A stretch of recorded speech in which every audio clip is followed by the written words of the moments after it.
tugas dan fungsi serta terciptanya harmonisasi, stabilitas, dan koordinasi dalam.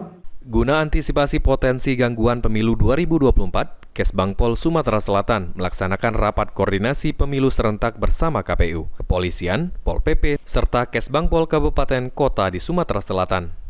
Kaban Kesbangpol Sumatera Selatan Al-Fajri Zabidi mengatakan dari hasil rapat koordinasi ini telah disiapkan beberapa langkah antisipasi terjadinya potensi gangguan pemilu. Pertama, adanya gangguan bencana alam seperti banjir dan jarak tempuh ke TPS. Dari hasil musyawarah, KPU akan menyiapkan regulasi pemindahan TPS atau ulangan pemungutan suara di lokasi wilayah terdampak bencana. Untuk gangguan sinyal internet dan kelistrikan saat hari pencoblosan, KPU telah bersurat ke Kesbangpol Provinsi lalu diteruskan ke PJ Gubernur Sumatera Selatan untuk meminta PLN agar tidak mematikan listrik di hari pemilu dan disediakannya mobil satelit di setiap TPS. Untuk keamanan sendiri dari kepolisian juga akan menyiapkan personil Babinsa di setiap TPS. Kita antisipasi terhadap pelaksanaan pemilihan dan pemilihan umum serentak tahun 2024. Langkah yang pertama antisipasi masalah kaitannya banjir.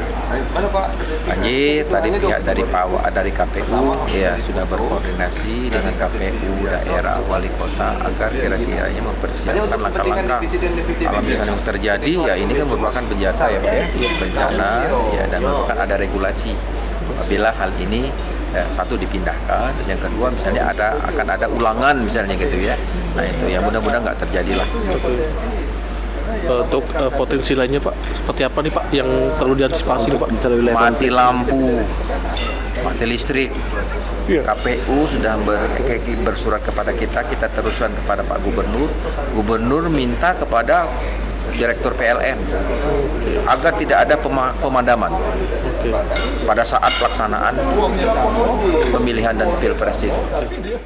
Aji Delia, PAL TV.